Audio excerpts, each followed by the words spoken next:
जय हिंद दोस्तों, स्वागत है आप सबका स्लीपी क्लासेस के यूट्यूब चैनल पे। तो दोस्तों, आज की फ्यू मिनट सीरीज में डिस्कस करेंगे एक important international relations related topic. तो दोस्तों, टॉपिक रहेगा हूथी रिबेल्स एंड यमन। देखिए, पिछले महीने जनवरी में ये बहुत ज्यादा न्यूज में रहा था। अगर हम यमन के क्राइसिस की बात करें, civil unrest happening in Yemen की बात करें, तो वो पिछले 7 सालों से ज्यादा चल रहा है।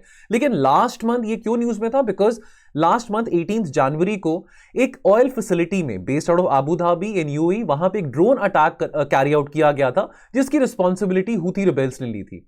अब ये हूथी हैं कौन? यमन की बात करें तो यमन की इकोनॉमी, जैसे कि आप जानते हैं, यमन एक बहुत गरीब देश है, तो कोई खास उसकी इकोनॉमी है भी नहीं। तो ये क्या प्रॉब्लम यमन में चल रही है, कब से सिविल वॉर जो है यमन में चल रही थी, इस सब के बारे बहुत ब्रीफली हम इस वीडियो में डिस्कस करेंगे। तो दोस्तों, अगर हम पहले बात करें यमन की, तो यमन का मैप एक बार हम देख लेते हैं। तो यमन की राजधानी है साना। तो यमन अगर हम देखेंगे तो गल्फ ऑफ एडन एक साइड पे पड़ता है, दूसरी साइड पे रेड सी पड़ता है। So it is situated between the Gulf of Aden and the red Sea. यहां पे आपका स्ट्रेट ऑफ बब अल मंडेब आ जाता है। तो बहुत important trade lines of communication इस एरिया से पास करते हैं। लेकिन एक बहुत बहुत गरीब देश है। इसके नेबर्स की बात करें तो सऊदी अरेबिया और ओमान। तो वैसे तो अगर हम बात करें यमन में जो भी गवर्नमेंट है वो सुन्नी बैक्ड है, लेकिन अगर हम हूतीस की बात करें वो एक शिया बैक्ड सेक्ट है। तो अब हम बात करते हैं पहले किस कंटेक्स्ट में हमने ये टॉपिक शेयर करा है। पहली बात तो देखिए, अभी recently last month 2 Indians and 1 Pakistani they were killed in a drone attack which happened at an oil facility in Abu Dhabi UAE. अब ये अटैक की रिस्पांसिबिलिटी हूथी रिबेल्स ने उठाई थी। Now they are backed by Iran. Iran, as you know, is Shia dominated. तो जो Houthi rebels हैं, they are also Shia dominated, they are also a part of the Shia dominated sect. ठीक है जी। उसके बाद यमन की बात करें तो Yemen is located at the junction of the red Sea and the Gulf of Aden. और जैसे कि मैंने आपको बताया कि बब, जो ये स्ट्रेट ऑफ बब इल मंडेब है, ये भी यहां पे लाई करता है। तो बहुत important trade lines of communication है यहां पे, राइट। सो स्ट्रेटेजिकली बहुत एक क्रूशियल जंक्शन पे यमन लाई करता है। नाउ अब जो सिविल वॉर की बात करें यमन में, ये 7 साल से ज्यादा का पीरियड हो चुका है जहां पे वॉर चल रही है। हूथी की बात करें तो Houthis control the western part of the country, the north western part of the country, including the capital Sanaa. ठीक है जी। नाउ द वॉर इन्वॉल्व, ये जो लड़ाई है सिर्फ यमन की सरकार के और हूथीज के बीच में नहीं है, इसमें और भी कई सारे देश शामिल हैं। सऊदी की बात करें, यूएई की बात करें, और इनको सपोर्ट करने के लिए यूके, यूएस और फ्रांस भी है। अब हम बात करते हैं हूथीज है कौन। देखिए, Houthis they are a large clan who belong to the Zaidi Shia sect. ठीक है, तो शिया डोमिनेटेड सेक्ट है ये। तो अगर जायदीज की बात करें, so they make up around 1/3 of the Yemen's population. तो 33 to 35% of the Yemen's population is made up by जायदीज।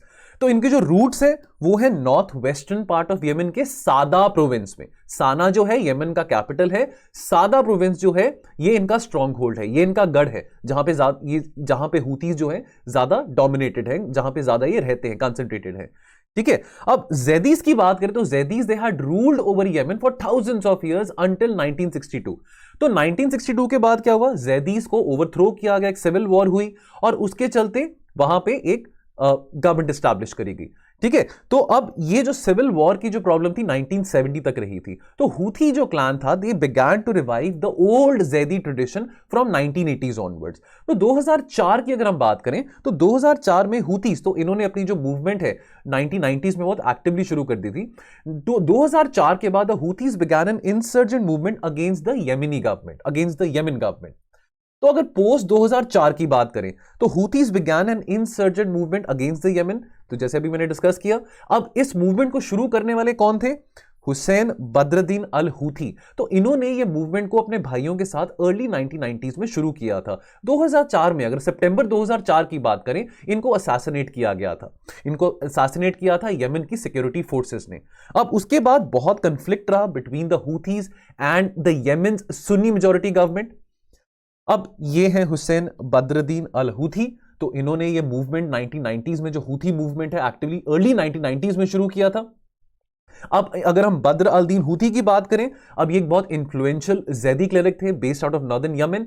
अब he was very much inspired by the Iranian revolution of 1979 and the rise of Hezbollah. तो Hezbollah के rise में भी Iran का बहुत critical role रहा था, राइट। तो ये भी शिया बैक्ड सेक्ट है। तो ये 1980s में हुआ था। तो बद्र अल दीन और उनके जो भाई थे, they started building vast social and religious networks amongst the Zaidis of Yemen. तो जो जैदी ट्रेडिशन है उसको रिवाइव करने का जो क्रेडिट था वो इनके ऊपर जाता है, बद्र अल दीन के ऊपर। Now the Zaidis are named after Zaid bin Ali. अब जैद बिन अली कौन है? Now he is the great grandson of Imam Ali.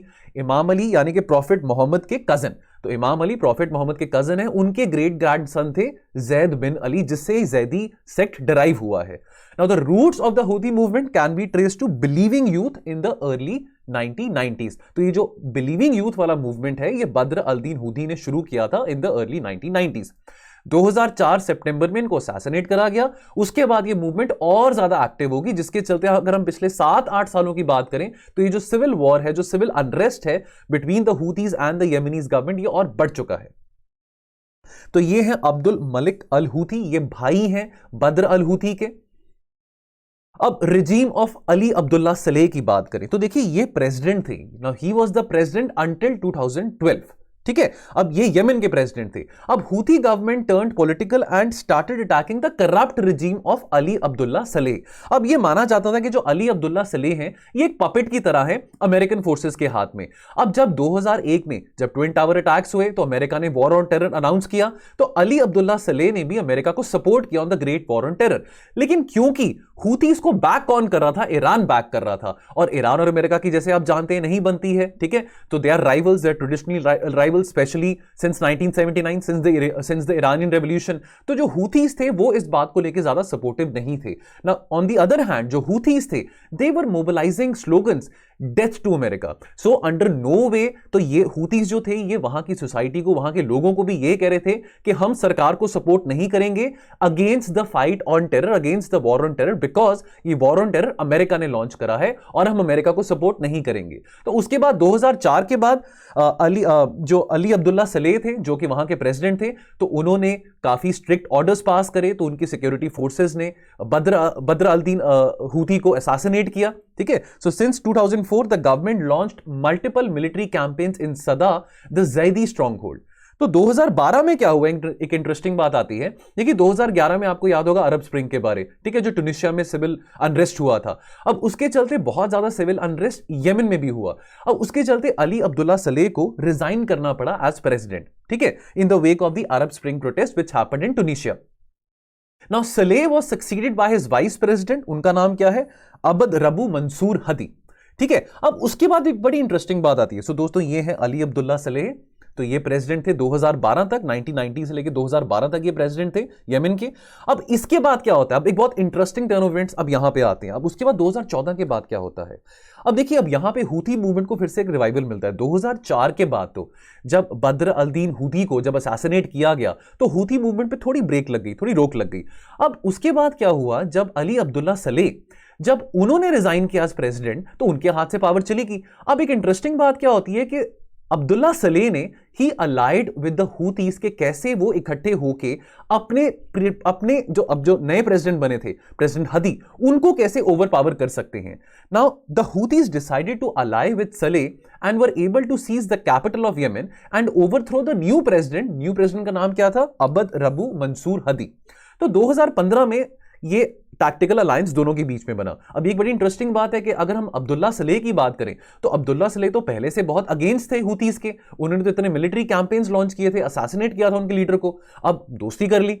Now he backed the insurgency. तो अब्दुल्ला सलेह जो कि इंसर्जेंसी को कंट्रोल करने की कोशिश कर रहे थे 2012 से पहले, अब जब वो प्रेसिडेंट नहीं रहे तो उनकी कोशिश थी कि कैसे यमन को डिस्टेबलाइज किया जाए, कैसे वहां पे सिविल अनरेस्ट को और इंक्रीज किया जाए। तो he started banking the insurgency. और इंटरेस्टिंग बात ये थी जो कॉमन जो ऑर्डिनरी सिटीजन्स थे यमन के, वो भी बहुत सपोर्टिव थे टुवर्ड्स दी हूथीज।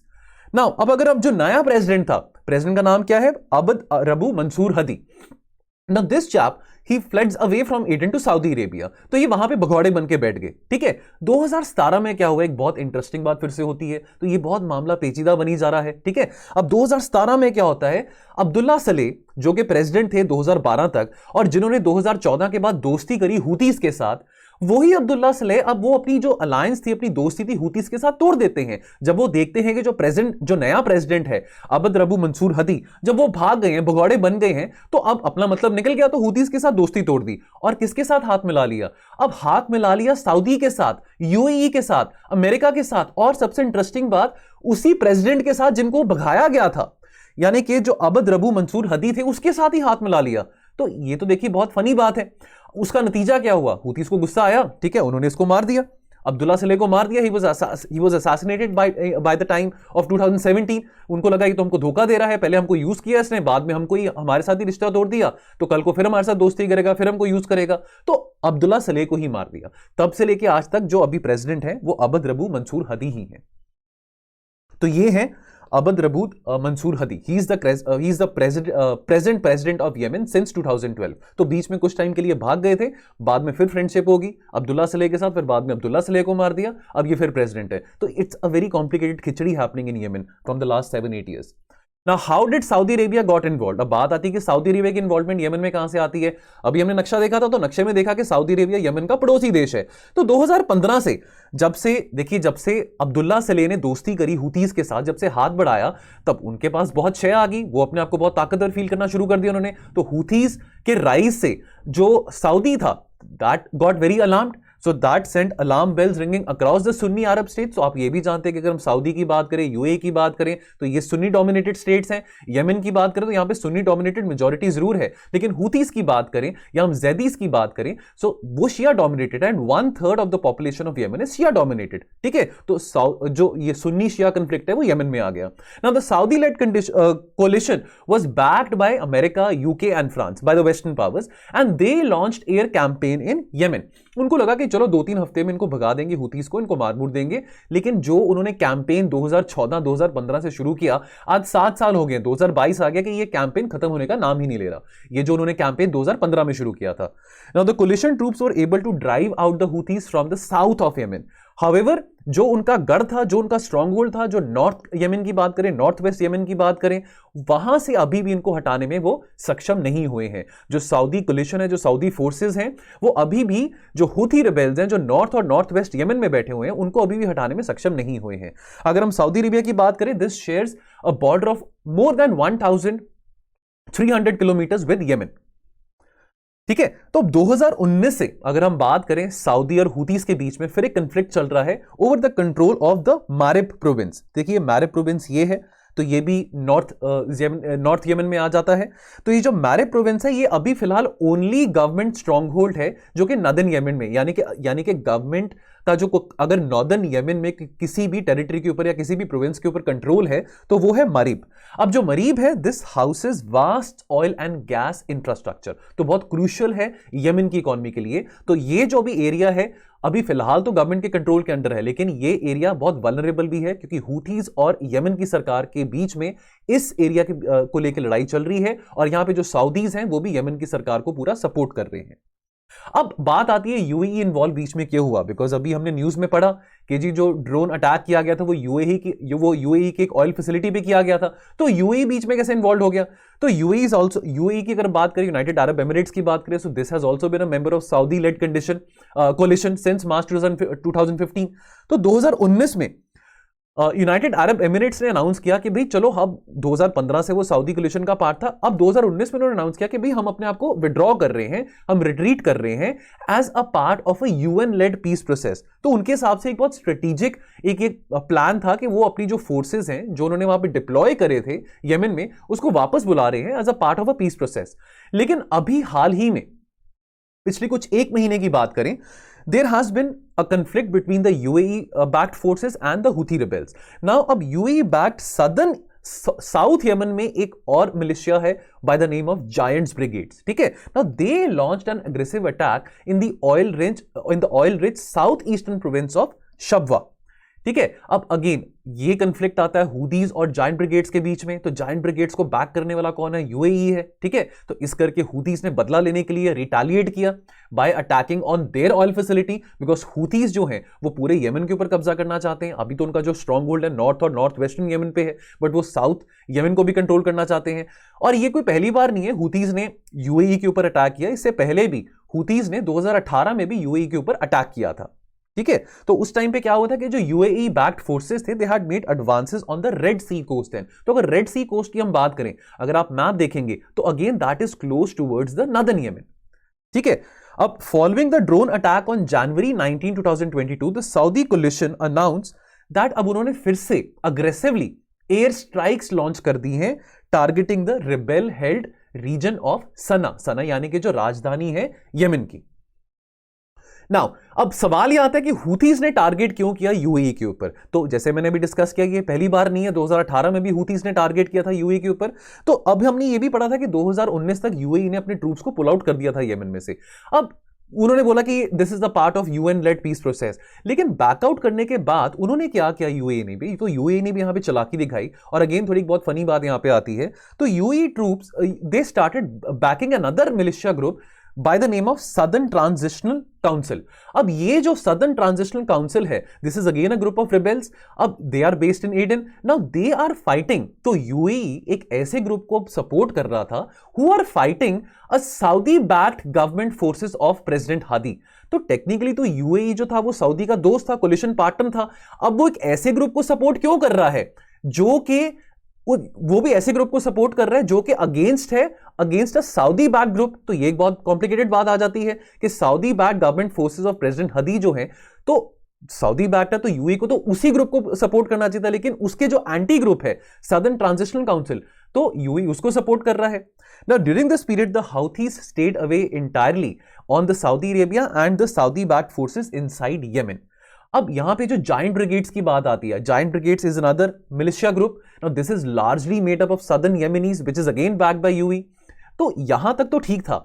देखिए सदर्न ट्रांजिशनल काउंसिल को अगर यूएई बैक कर रहा है तो सदर्न ट्रांजिशनल काउंसिल का दुश्मन कौन है? वही दुश्मन है जो हूथीज का दुश्मन है। तो यहां तक तो बात ठीक है, लेकिन जो जाइंट ब्रिगेड्स है which is based out of south Yemen, वो जो ग्रुप है वो तो एंटी है हूथीज के। तो हूथीज को इस बात से प्रॉब्लम आई कि जो हमारे एंटी ग्रुप है तो यूएई उसको क्यों सपोर्ट कर रहा है, तो गुस्से में आकर रिटालिएट किया। नाउ अब हूथीज क्या मैसेज कन्वे करना चाह रहे हैं, चाहे वो यूएई है, चाहे वो सऊदी अरेबिया है, चाहे वो अमेरिका है, चाहे वो यूके है। Now by flying armed drones undetected all the way from northern Yemen to the Gulf Coast, Houthis are sending one message to the Saudi-led coalition that whether you're Saudi Arabia, whether you're UAE, whether you're USA, whether you're UK, stay out of Yemen or you will face more attacks. So don't try to capture our territory. This is our territory. We are the dadas over here. So don't try to interfere in our internal matters. Role of USA की बात करें तो USA का role यहां पे क्या रहा है? देखिए अब ये जो एस्केलेशन रही है Saudi backed Yemen, Saudi backed forces के बीच में और हूथी रिबेल्स के बीच में, तो ये जो टेंशंस रही है ना, that has made life very miserable especially for the west. ठीक है, now these people from the west they are tired. UN की बात करें, यूएस की बात करें, यूके की बात करें, they are tired of trying to have a peace in Yemen. कि भाई इतने सालों से प्रॉब्लम चल रही है, जिस प्रॉब्लम को सोचा था कि 2-3 हफ्ते में खत्म हो जाएगी, जब एयर स्ट्राइक्स लॉन्च करे 2015 में, आज 2022 आ गया है ना। यूएस प्रेसिडेंट जो बाइडेन ने एक डिसीजन रिवर्स किया है। तो पिछले साल जब जो बाइडेन प्रेसिडेंट बने थे, उन्होंने कि चलो जैसे होता है ना कि बाय करने के लिए, पीस बाय करने के लिए आपको कुछ गिव एंड टेक करना पड़ता है, तो हूथी का जो स्टेटस था टेररिस्ट ऑर्गेनाइजेशन, उसको स्टेटस को कैंसिल कर दिया गया था, यानी कि जो Houthis as a terrorist organisation नहीं माने जाएंगे। लेकिन अब जो बाइडेन मजबूरन उस फैसले को रिवर्स करने की बात कर रहे हैं। ठीक है, जो फैसला उन्होंने पिछले साल लिया था, सो उन्होंने फैसला लिया था कि Houthis will not be designated as a terrorist organisation. Now he is saying that yes they are a terrorist organisation, so they will be designated like that. Purpose क्या था? डीलिस्ट करने का, कि भाई टेंशन काम हो सके, गिव एंड टेक की बात होती है ना, नेगोशिएशन की बात होती है कि कैसे हूथीज को अपीस किया जा सकता है कि किसी तरह से येमन में शांति बनी रहे। और जो वहां पे ऑलरेडी इतनी ह्यूमैनिटेरियन क्राइसिस हो रहा है, ऑलरेडी येमन की इकोनॉमी की बात करें वो क्राइसिस में है, तो कैसे वहां पे लोगों को राहत पहुंचाई जा सकती है ना। तो डेमोक्रेसी की बात आती है तो यूएसए कैसे पीछे हट सकता है, बिकॉज यूएसए तो ठेकेदार है डेमोक्रेसी का पूरी दुनिया में। Now Yemeni and Saudi officials have maintained कि जो यूएस का ये जो लाड प्यार है ना, ये यूएस के जो इस तरह के तरीके थे कि हौथी रिबेल्स को डीलिस्ट कर दिया एज अ टेररिस्ट ऑर्गेनाइजेशन, ये उनको और शय दे रहा था, जिसके चलते वो और मजबूत है। और ये जो सारा का सारा जो सामने जो मामला आया, जिसके चलते हॉस्टिलिटी और aggression was increased between the Houthi rebels and the UAE and the Saudi backed forces, वो और ज्यादा सामने आ रही हैं। चलिए सो दोस्तों, इस टॉपिक पे इतना ही।